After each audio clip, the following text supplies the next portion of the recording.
તો Indian chamber of commerce દ્વારા તે શાનદાર સફરના 100 વર્ષ નિમિત્તે શતાબ્દી ઉજવણીની અમદાવાદમાં જાહેરાત કરાઈ હતી। અન્ય સમાચાર તરફ નજર કરીએ અને વાત કરીએ ભાવનગર ગઢેચી નદી હાલત ખૂબ જ ખરાબ છે। તો ગઢેચી નદીના શુદ્ધિકરણ માટે ડિમોલિશન કરાશે। ગઢેચી નદીની હાલત અત્યારે અત્યંત અતિ ખરાબ છે। નદીમાં હાલ ગટરના ગંદા પાણી પસાર થઈ રહ્યા છે તેમજ ભારે ગંદકી અને મચ્છરના ઉપદ્રવના કારણે નદીના બંને કાંઠે રહેતા લોકો ત્રાહિમામ પોકારી ઉઠ્યા છે।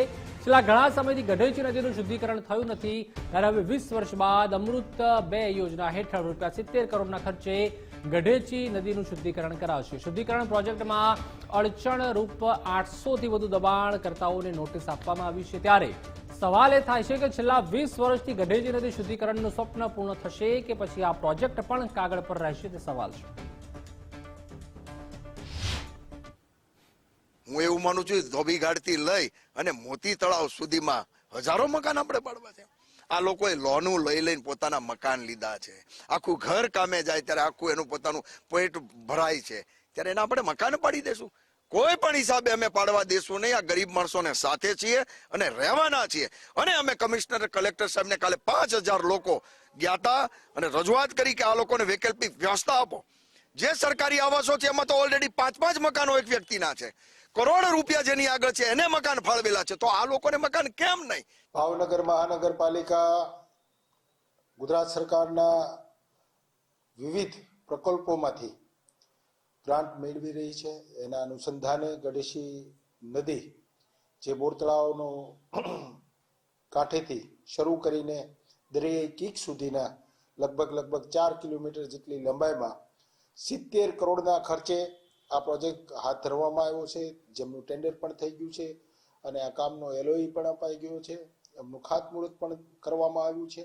આગામી દિવસોમાં જે દબાણો છે સરકારની જગ્યામાં માન્ય નામદાર કોર્ટના હુકમ પ્રમાણે અમે નોટિસો આપી છે અને નોટિસોના જવાબ મેળવવાની કાર્યવાહી ચાલુ છે। 20 ફૂટ જગ્યા માંગી હતી, અમે જગ્યા એને આપી દીધી।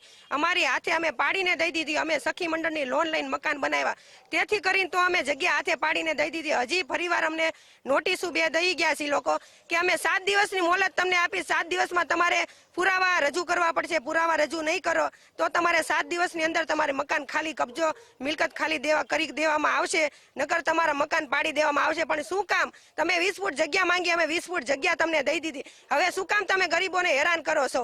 બીએમસી શુદ્ધિકરણના નામે ભાવનગરની જનતાને ગેરમાર્ગે દોરી રહી છે।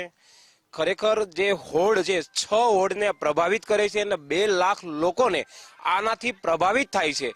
ત્યારે બીએમસી ને અમે કહેવા માંગીએ છીએ 2 લાખ લોકોને તમે આકર્ષિત કરવા માંગો છો, ખોટી વાતો કરી અને માત્ર ને માત્ર પ્રજાને ગુમરાહ કરી રહ્યા છે। આમ તો રાજ્ય સરકાર વિકાસલક્ષી પ્રોજેક્ટો લાવી રહી છે, તે જ અંતર્ગત ભાવનગરમાં પણ વિકાસલક્ષી જે પ્રોજેક્ટ છે ગઢેચી નદી શુદ્ધિકરણ તે પ્રોજેક્ટ અંતર્ગત 70 કરોડના ખર્ચે આ પ્રોજેક્ટનું નિર્માણ થવાનું છે। પરંતુ ક્યાંક ને ક્યાંક છેલ્લા 20 વર્ષથી આ જે સપનાઓ છે તે સપનાઓ બતાવવામાં આવ્યા હતા, ત્યારબાદ હવે આ 70 કરોડના ખર્ચે ગઢેચી નદી શુદ્ધિકરણની જે પ્રોજેક્ટની અમૃત યોજના 2 હેઠળ આ જે પ્રોજેક્ટ છે તે થવા જઈ રહ્યો છે। અને સીધા દ્રશ્યો બતાવવાના પ્રયત્નો કરશું। જોઈ શકાય છે કે આ કહી શકાય કે ગઢેચી નદી વિસ્તારનો આ પ્રોજેક્ટ છે ને પ્રોજેક્ટની હાલત અત્યંત દયનીય બની ગઈ છે અને તેના કારણે ચોક્કસથી અહીંથી